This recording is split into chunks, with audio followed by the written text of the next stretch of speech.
Be sure to hop on over to the Spiritual Broadcast Network. It's the go-to place for all things spiritual. You'll discover internet television shows that you won't find anywhere else. You can also choose from hundreds of hours of spiritual documentaries and movies. You'll enjoy on-demand and live internet television programming 24/7. Best of all, we add new dramas, comedies, talk, and reality shows and more on a daily basis. So why spend countless hours searching the web when you can quickly find just what you want on the Spiritual Broadcast Network?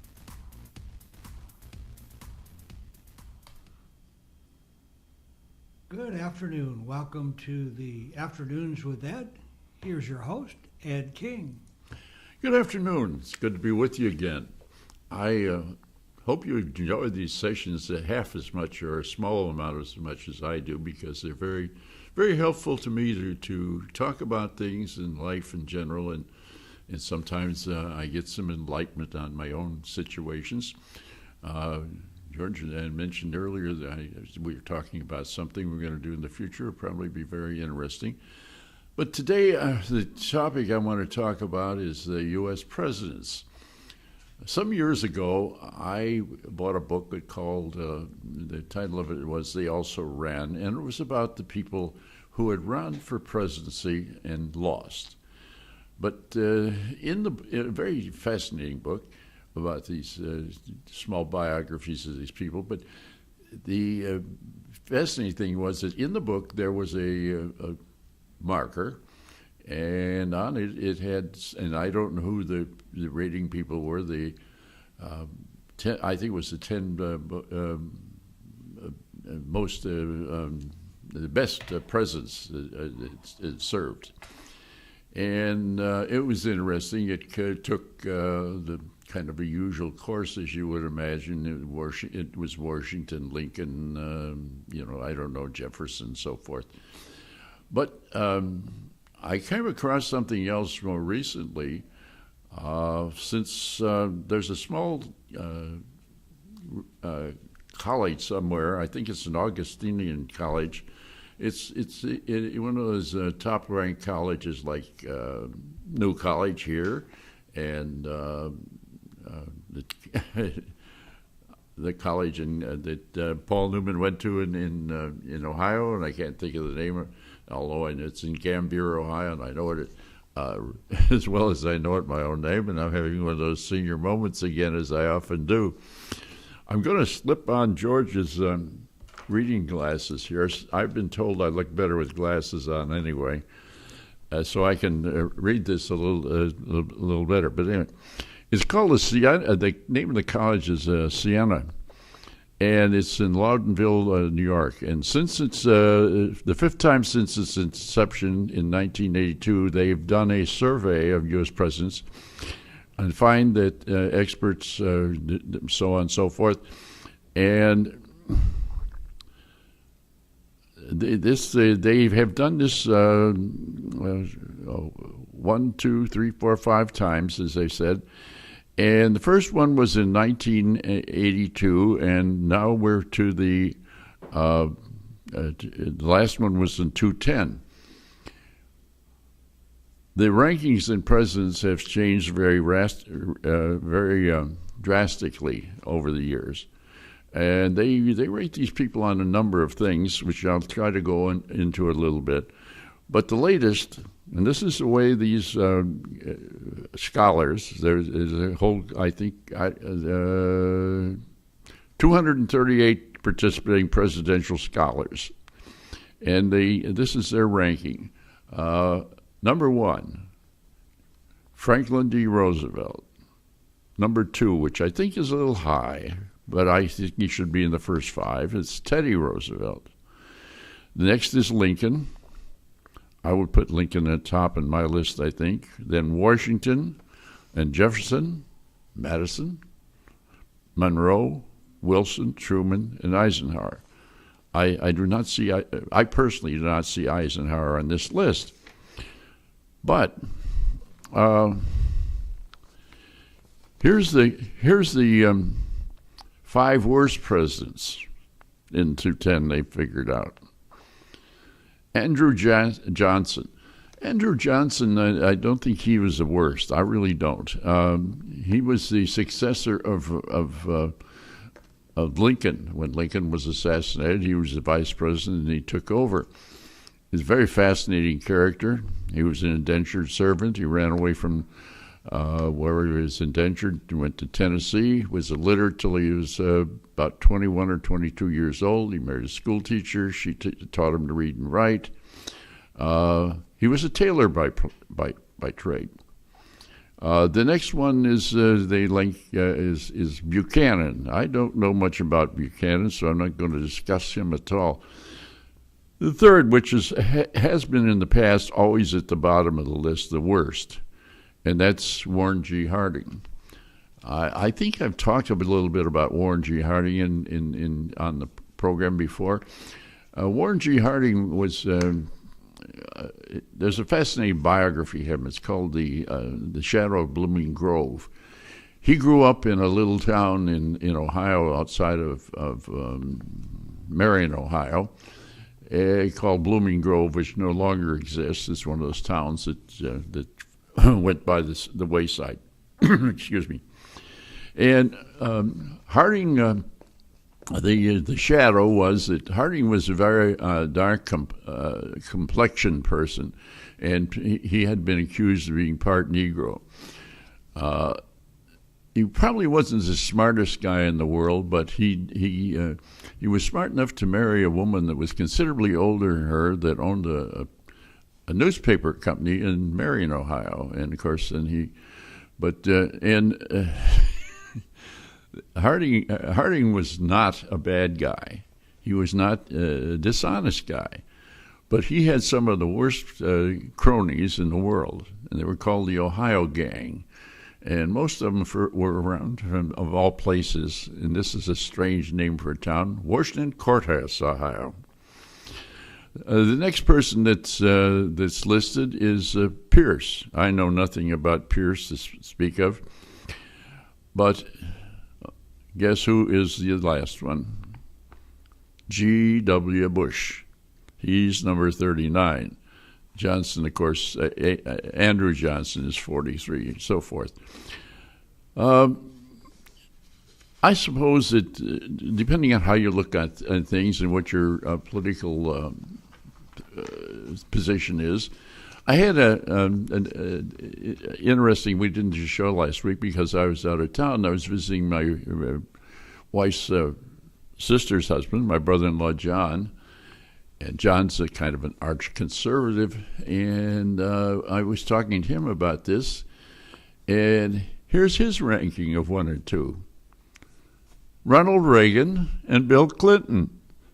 Now, there's a strange one, isn't it? I think as the years go by, Clinton is going to move on just as FDR has. Somewhere here in this literature that I had printed up from the computer is something that tells something about how they come across the ratings. They rate them on background, imagination, integrity, intelligence, and luck. And the top rated on background is Jefferson, imagination, Teddy Roosevelt, integrity, Lincoln, intelligence, Jefferson, and luck, Washington. And now, then there's some other categories. Willing to take risks. That's Roosevelt, Lincoln, and then next to last is Hoover and Buchanan. Avoid crucial mistakes, Washington and Lincoln. To the bottom was Andrew Johnson and Nixon. Court appointments, top ranked Supreme Court appointments, Teddy Roosevelt, and then Franklin Roosevelt. We won't go into the bad ones. Domestic accomplishments, Lincoln and Teddy Roosevelt. Executive appointments, Washington and Lincoln. Foreign policy accomplished, FDR, economy FDR, party leadership FDR, relationship with Congress, and this is an important one. It was Lyndon Johnson, because Lyndon Johnson had been in Congress for so long. He had all, you do this and I'll do that for you, and he got some fantastic things accomplished in his first thing. The poor guy got carried away with worrying about the domino effect, and he got us involved in deeply into the war in Vietnam. However, the war was truly escalated. If you read your history, it was truly escalated after he went out of office and our friend Mr. Nixon took over. Now, next to last on some of these things is there's a name that keeps popping up, and that's G.W. Bush. Communication ability, they ranked Franklin Roosevelt as the best. Executive ability, Lincoln. Leadership, Washington. Overall ability, Lincoln. So I think Lincoln probably should be the top man on the ranking. Those are opinions, but and I'm sure that everybody have some interesting thoughts on that. It's interesting about the U.S. presidents. 8 of the U.S. presidents have been from Virginia. Now, don't ask me to name all those, because I can't. But right behind Virginia is Ohio with 7. We had Warren G. Harding, that I mentioned. We had Howard Taft, who was the biggest man ever they had to build a special, he weighed well over 300 pounds, and they had to build a special bathtub for him. And then we had McKinley and Garfield, 2 Harrisons, and I'm shy one here. Who am I leaving out? Grant. Grant was from Ohio, too. Another man that I think was terribly maligned, and I'm crossing political lines here. He was a Republican, and I think he was a terribly maligned person. I don't think he was as bad a president as they had some scandals in his life. But you remember that there were some scandals in Eisenhower's administration early on, something to do with a fur coat. People were giving out fur coats for something. When you start judging the presidents on morals and things like this, you're getting into slippery slopes. For example, Bill Clinton is most remembered probably by most people because of his sexual peccadillos.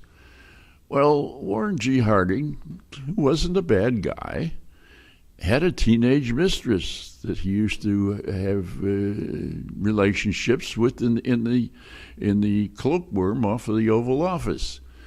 So you got to remember, these presidents are human beings, and they have a lot of the same faults we all have. My goodness, when it comes to sexual problems, and you got to remember, I voted for Bill and I voted for Kennedy. Kennedy was kind of a disgusting guy when it came to sex. He was just overpowered him. It's interesting. Getting off this subject just a little bit, I had never watched the original television show of Upstairs, Downstairs. And recently on Masterpiece Theater on PBS, they have 3 new episodes of Upstairs, Downstairs. And it's interesting that it shows, the difference between the servant class and the so-called nobility, I guess you'd call them, people with titles of one sort or another. And the terrible working conditions these poor people work. They were slaves. They weren't just servants. They were actual slaves. And the present thing, the ones that are they're airing now, they've aired two. I think they're going to air the third one next Sunday, I hope. And the time takes place in 1936. And, of course, in 1936, we have a lot of stuff going on in England and Europe that we don't think about a lot. We, of course, all know that Adolf Hitler was at the height of his power, glibness, or whatever you want to call it. But in England, they had a fellow by the name, and he was royalty, Mosley. And Mosley had a group of people called the Black Shirts, and they used to march against. He said that we should combine with Germany, and then we would have the perfect society. Well, there's no getting around it. Probably the most efficient type of government is a dictatorship. But who the heck wants to live under a dictatorship? I think we tend to get carried away here sometimes by creating what I consider, and this is again opinion, extraneous things we don't need, like homeland security. Think of all the jobs that created, and think of all the tax money that's been spent there, just so that a guy my age, 90 years old, last time I was 80-some. The last time I was on a plane, I had to suffer the indignity of having somebody who did not speak the English language pat me down. I don't think I look like a security risk. I understand that they have subjected people of my age, females, to strip searches. To me, this doesn't make any sense, because if people want to blow something up, they're going to do it. It's my understanding. Gosh, I'm preachy today, but it's my understanding that when you check your luggage into the thing, only a small percentage of that luggage goes through the device that tells if there's something that shouldn't be there. I normally don't get worked up about things as much as this, but these are opinions I've formed over the years that this expansion of government is terrible. Now, let me back up just a little bit and talk about the fact that I am not against government running the country or running everything in a way. Now, you say, well, you can't give money away.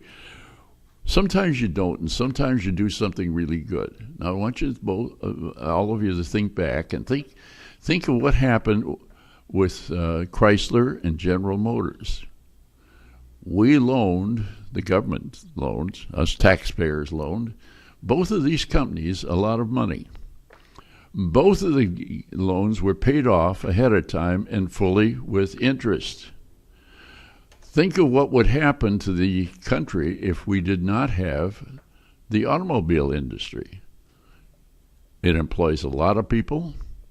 We cannot do without horseless chariots. They're just they're here to stay, and we got our economy is based on these type of businesses being okay. So there's a case of the government going in and using government money to help out industry. And I think it was the smart and the good thing to do. So when I hear people groan and moan about welfare cheats, I want to remind them that that's not where our money is spent. That is if you take a pie chart, welfare money is such a small sliver in that pie. And guess what's the big sliver? Military expense. About 60% of our tax dollars is spent on the military. Now, not all of that is bad either. I'm the recipient of part of that. As a former member of the Army in World War II, I'm entitled to some veterans benefits. And as a result, this saves me a lot of money on my drugs. Also, when I got out of the service, I went to school under the GI Bill, which was very generous. We not only got everything paid for, but we got $50 a month. Now, that doesn't sound like much now, but it was about probably the male average wage per week then. We got it a month. And later we got 75 at some point. I don't remember where that was. But to me, government interference is good sometimes and needs to be done, and we do need to be run. As I said earlier, there's no doubt in my mind that the most efficient type of government is a dictatorship. They always said Mussolini got the trains to run on time, and he put people back to work, and so did Adolf Hitler. Germany, we made a horrible mistake after the First World War. We did not join the League of Nations.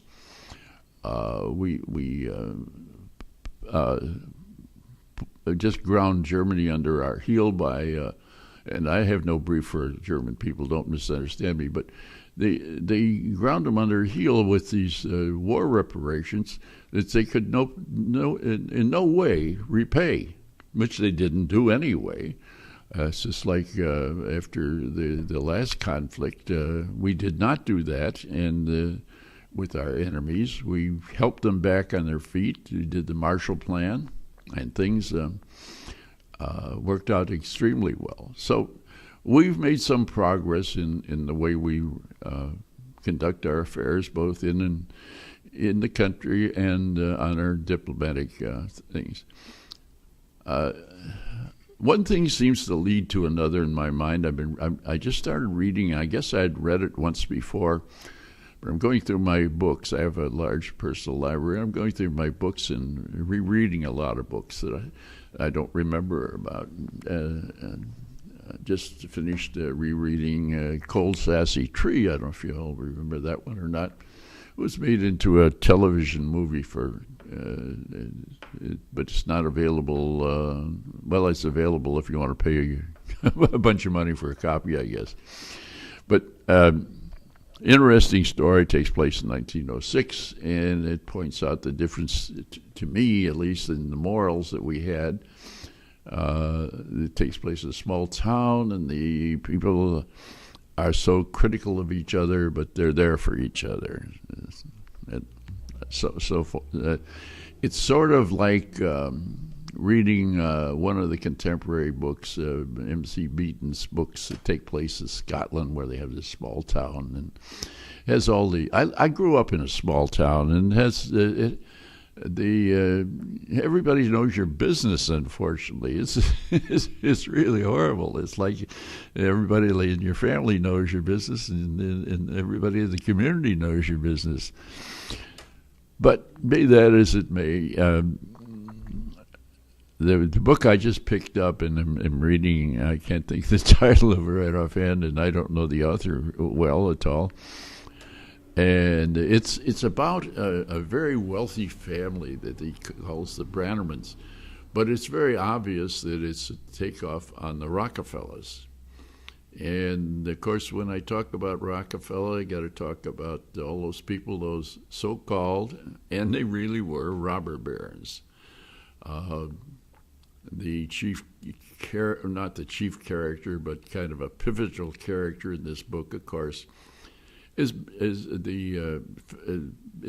obviously based on Nelson Rockefeller, aspiring to be president of the United States and not making it, and because the party dumped him because he wasn't conservative enough. It's interestingly enough is the Rockefeller progeny have become very liberal. They have been Democratic governors in, like one in West Virginia. I don't know what he's. One of them is a congressman from, I think, from West Virginia. The other one was Arkansas. I think it was. He was something to do with either Congress or the governor of the state, I forget which. But so this is digression, but this is the way things are. Going back to the robber barons, they got along. They got away with an awful lot of stuff. If you read the history of John D. Rockefeller, he was a rapacious, dishonest, terrible man. He forced more businesses into bankruptcy so he could absorb them. They did terrible things. To me, they're not going to change the world horribly, but one example is what happened in Los Angeles. Los Angeles had a very sophisticated ground transportation system. They had streetcars, and they had subways, and somehow the big three, Ford and Firestone and Rockefeller, got together, and they got Los Angeles to convert everything to buses. Why? Because they supplied the buses, they supplied the tires, and they supplied the gasoline. So many things have been done in the past in the history of our country which aren't so hot. As I understand it, I've only been briefly to Los Angeles once, but as I understand it, the subways are being rebuilt. The old tunnels were no longer usable. They had gone into such disrepair. And whether they have streetcars there now or just buses, I don't know. This brings me back to something else, and that's about streetcar lines. There was a famous politician in Cleveland, and his name was Johnson. And he owned a streetcar line. And Johnson was a millionaire by the time he was 24 years old. But he was a liberal politician. And the streetcars ran efficiently, and they ran cheaply. There was great money to be made in owning a streetcar line. I can go on and on. Sometimes I will about streetcars. Every small town had them, and sometimes they had what you used to call a dinky, where there was controls at both ends, and you didn't have to turn the thing around. Guy'd pick up his crank that he steered and braked with and take it up to the other end. However, and I lost my train of thought, but streetcars, when I moved to Columbus, Ohio, streetcars had just been discontinued, but they did have the trolley buses, which were ran on two things that went up to the wires, and they were a little improvement in that they were able to pull the curb. The old streetcars used to tie up traffic, something awful. And so the streetcar company was making a lot of money. It was privately owned. Well, for whatever reason, the city of Columbus, Ohio, took over the streetcar or the street transportation, these trolley buses. And they might have had a few streetcars running still in, I don't know, but they had some buses, I'm sure. I know they had some buses. And guess what? In a very short time, it's not making money anymore. It's run by the city, but it's not making any money anymore. And then the taxpayers had to subsidize it. So there's a question of where sometimes getting into government is not all that great a thing. I'm going to talk about one other thing. Boy, I scrambled around here today, and I got a lot of things off my mind that I wanted to talk about. But we had a minor league baseball team in Columbus, Ohio, and some of the big shots in town, one of the fellows, his name was Wayne Brown, who owned the big grocery chain there. And they I forget who they were a farm team for Pittsburgh, I think. At any rate, within a year, they're broke. That organization of theirs is broke. and the stadium is closed up. And meanwhile, the Elements get to it. I'm going to have to go quick. And the Elements took over. Then there was a fellow by the name of Cooper who was a county commissioner, an ex-major league ball player. And he got the county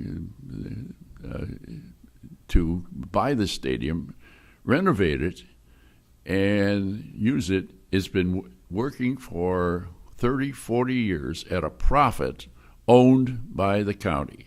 So these things can work both ways. Lots of things for thought here, folks. I would tell you, I'm running out of time. This has been a pleasure talking to you. I love to hear my own voice. I hope I see you next week again. Bye. Be sure to hop on over to the Spiritual Broadcast Network. That was a wild It's the one. go-to place for all things spiritual. You'll discover internet television shows that you won't find anywhere else. You can also choose from hundreds of hours of spiritual documentaries and movies. You'll enjoy on-demand and live internet television programming 24/7. Best of all, we add new dramas, comedies, talk, and reality shows and more on a daily basis. So why spend countless hours searching the web when you can quickly find just what you want on the Spiritual Broadcast Network?